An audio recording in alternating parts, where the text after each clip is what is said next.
Hola a todos. Bienvenidos a este video del canal de Fer Valdés, donde vamos a hablar de algo que en el fondo no tiene ni pies ni cabeza. Ayer, Claudia Sheinbaum, nuestra señora presidente, invitó a los líderes comunistas de América Latina a una cumbre por el bienestar económico, diciendo que quiere integrar la región con prosperidad compartida y respeto a las soberanías. Eso suena bien, ¿no? El problema es que ni México ni los países de la CELAC tienen esa prosperidad para compartir. En este video vamos a desmenuzar por qué esta idea es un espejismo y me voy a enfocar en lo que realmente importa: México. Les voy a mostrar con datos duros cómo estamos en el hoyo económico, cómo el gobierno regala lo poco que tenemos mientras nos hundimos cada vez más y por qué esta cumbre es solamente un discurso vacío. Así es que, si quieren saber la verdad detrás de las promesas de Claudia, quédense conmigo hasta el final.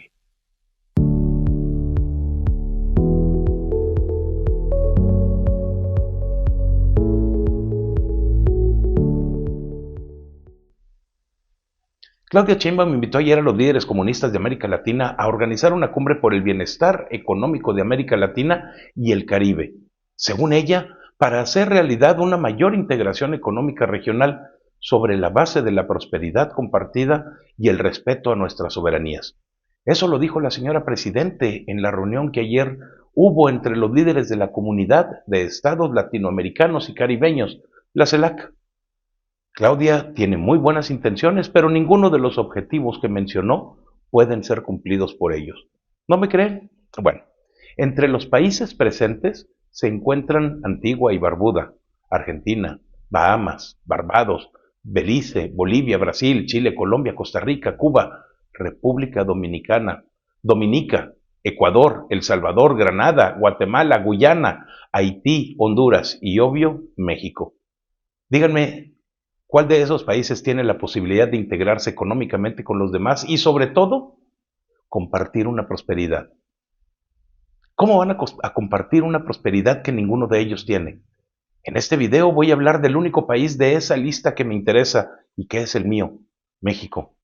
Claudia quiere compartir prosperidad que no tenemos. Los indicadores económicos del país están por los suelos y ejemplos tenemos muchísimos. Comenzamos por el Producto Interno Bruto, cuyo crecimiento en México ha sido notablemente bajo, con un promedio de 0.8 anual, lo que representa el crecimiento más bajo desde la administración de Miguel de la Madrid. La inversión fija bruta, que es la que mide el gasto en activos fijos como maquinaria, equipo y construcción, también ha caído un 1.5% y por consecuencia se ha debilitado el motor interno de la economía. El consumo privado en el país, que es un componente clave del Producto Interno Bruto, ha experimentado retrocesos también entre los años 2024 y 2025, con una pérdida de 0.9%, lo que indica una disminución del poder adquisitivo en los hogares mexicanos, a pesar de los incrementos en programas sociales, probablemente debido a la inflación y el estancamiento económico. La productividad laboral, que mide la eficiencia de la fuerza de trabajo, también ha disminuido un 0.3 en estos sexenios de López Obrador y de Claudia Sheinbaum.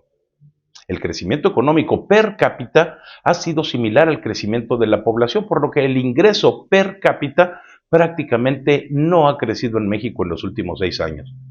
Todos estos indicadores juntos reflejan el desempeño económico débil, influido por situaciones externas, claro, como la pandemia, pero principalmente por aquellos factores que nosotros podemos crear o desaparecer si realmente nos lo proponemos, los factores internos, como las políticas públicas y la falta de impulso a la inversión. Con todos estos datos, yo me pregunto, ¿qué es lo que quiere integrar Claudia Sheinbaum con los demás países de la CELAC? Porque no hay ninguno de ellos que se encuentre en mejores condiciones que nosotros, a final de cuentas, ¿no? ¿Nos vamos a integrar con qué objetivo? Compartir nuestro bienestar, dice, pero nuestro bienestar tampoco existe. Lo acabamos de ver ahorita con los datos que les acabo de dar. Sin embargo, México ha regalado combustible a Cuba porque si no, no pueden producir energía eléctrica. Le ha dado suministros médicos para que puedan funcionar sus hospitales. Le ha regalado alimentos para alimentar a la población, equipos agrícolas para que puedan producir esos alimentos que les faltan. Pero los mexicanos estamos sufriendo exactamente de lo mismo. Combustible no tenemos ni siquiera para abastecernos nosotros. La prueba son las cantidades enormes de combustibles importados desde Estados Unidos y el huachicol que se distribuye ilegalmente en nuestras gasolineras. Y los mexicanos pagamos las pérdidas económicas que eso supone. Tampoco tenemos suficientes equipos y suministros médicos en el país, por lo que han fallecido incontable cantidad de mexicanos que los necesitaban y a quienes quieren forzar a que los compren. Pero en Cuba no pueden faltar y por eso se los regalamos. La población mexicana también tiene hambre, pero el gobierno cubano necesita algo para venderle a su gente y por eso les regalamos alimentos. Alimentos que se entregan con la excusa de ayuda humanitaria, pero que el mismo gobierno cubano termina por vender a su gente. Eso es un negocio redondo con clientes cautivos y hambrientos. Los equipos agrícolas son para aumentar la producción en Cuba, pero en México sí nos podemos permitir que los agricultores produzcan menos que el año pasado. Eso no es gobernar, eso es asesinar a tus ciudadanos y no tenemos nada que podamos compartir con nadie. ¿Qué bienestar podemos tener en México para compartir con otros países cuando el mismo gobierno se declara como enemigo de todos aquellos que se atreven a hablar del dolor que se vive en las calles del país? Ceci Flores hizo recientemente una denuncia contra la Secretaría de Gobernación de Adán Augusto porque dijo que le ofrecieron protección cuando recibió amenazas contra su vida a cambio de que dejara de buscar a sus desaparecidos, a sus hijos. Ayer, la misma Ceci Flores y otras madres buscadoras denunciaron que México intenta oficialmente y desde el Senado invisibilizar o negar la desaparición forzada de personas en el país. La desaparición forzada es aquella en la que el Estado o un grupo de personas que actúan con el consentimiento, apoyo y aquiescencia de éste privan a alguien de su libertad, seguido por la negativa a reconocer la privación o el paradero de la persona desaparecida. La Organización de las Naciones Unidas también afirma que esto es lo que está ocurriendo en México porque la omisión de las autoridades en controlar, reducir o incluso eliminar los delitos relacionados es suficiente para considerarlo de esta forma. Y las madres buscadoras no sienten apoyo alguno de aquellos que fueron elegidos por el pueblo para apoyar a los ciudadanos a través de las instituciones que se han creado en el país. Escuchen por favor lo que nos dijeron esas madres desde el Senado mismo. El senador habla de que la desaparición, que no hay desaparición forzada, sí hay, porque el que interviene es el gobierno y tenemos casos aquí de una compañera. Sí es sistemática porque está ocurriendo todos los días. En Chiapas hay 2,220 desaparecidos, así es que él está mal, tiene razón la ONU y nosotras las madres vamos a buscar la ONU porque ellos sí tienen la razón. Gracias. Con la cantidad de modificaciones que se han hecho en la Constitución mexicana en los últimos meses, cualquiera podría decir que tenemos una de las constituciones más avanzadas del mundo y que eso lo pudiéramos compartir con los demás países de la CELAC, como lo propone Claudia.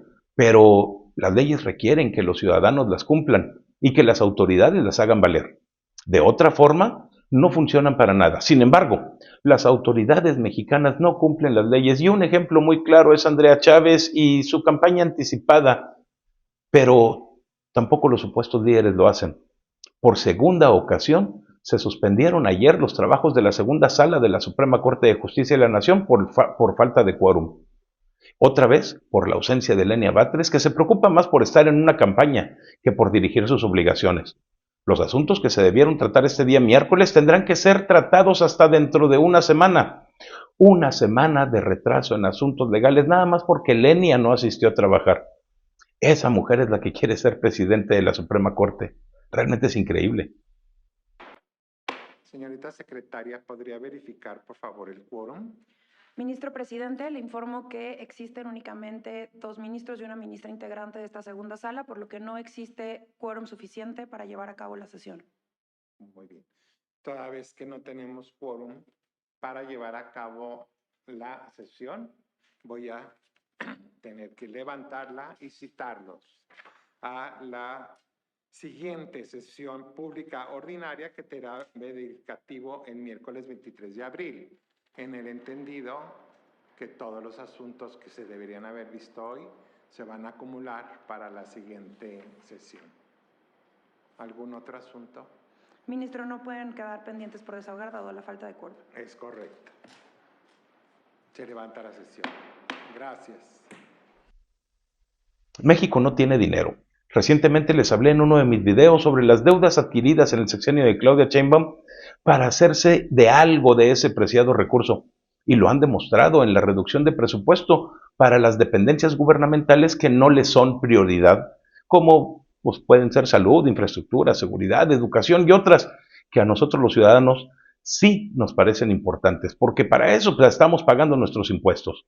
Bueno, no pueden ni siquiera pagar el agua que por ley deben dar a sus empleados en la Secretaría de Gobernación porque la deuda es tal que su proveedor dejó de surtirles agua embotellada. Pero ayer se hizo público que en la reunión del Consejo de Administración de Pemex, el último punto a tratar en el orden del día se canceló. Este era la deuda a proveedores, lo que parece ser un augurio bastante malo porque al no haber dinero, la paraestatal no pagará la totalidad de sus adeudos como había sido prometido por la Presidenta en enero, sino que pues solamente hará un abono. Supongo que a cualquiera de nosotros pues también nos permitirán hacer pagos abonados cuando paguemos nuestros impuestos. Pero que quede claro, no hay dinero para pagar lo que ya se debe y por lo tanto no podemos compartir nada con nadie por más cumbres que quieran hacer. Probablemente Claudia quiera compartir con sus amigos del CELAC la experiencia y la seriedad de nuestros legisladores. Tenemos algunos que a mí en lo personal sí me gustaría mandar a otro país, pero luego pienso que qué culpa pueden tener los ciudadanos de allá y mejor me quedo callado. Sin embargo, los legisladores morenistas de la Ciudad de México nos han dado un ejemplo más de lo que significa la cuarta transformación para ellos. Vean nada más esto que ocurrió ayer. O un extrañamiento a todos los diputadas y diputados, porque fueron los únicos que pusieron su voto en la urna. Y no se vale esto que hizo algún diputado y que debe de saber quién lo hizo. Nada más para que quede un antecedente, diputadas y diputados, que todos nos merecemos respeto y que esto no se vale.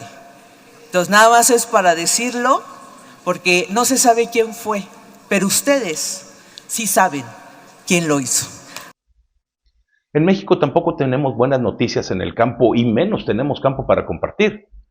Todos los apoyos que supuestamente se han entregado durante los casi 7 años que ha durado la cuarta transformación no han servido para nada, sino que han estado tan mal dirigidos que ayer nos enteramos que la tierra sembrada en México ha disminuido en un 9.3%, lo que significa que cada vez menos personas viven directamente de las actividades del campo.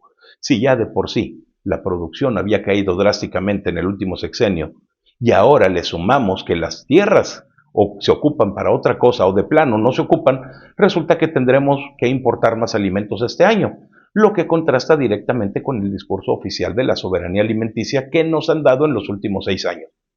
Sin embargo, la propuesta de Claudia de compartir un bienestar no puede ser posible porque nosotros no tenemos ningún bienestar que compartir, al contrario, México enfrenta serios desafíos en todos los ámbitos, principalmente el económico, que nos pega a todos los mexicanos, aunque muchos se nieguen aún a reconocerlo. El crecimiento limitado, la deuda y las malas finanzas públicas son obstáculos que México tendrá que sortear antes de pretender compartir algo que simplemente no poseemos.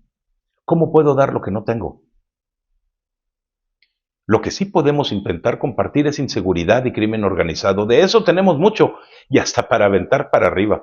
La violencia en México persiste porque no afecta solamente la vida cotidiana, sino también los negocios y la inversión, que hemos visto caer cada año desde que Andrés Manuel llegó al poder.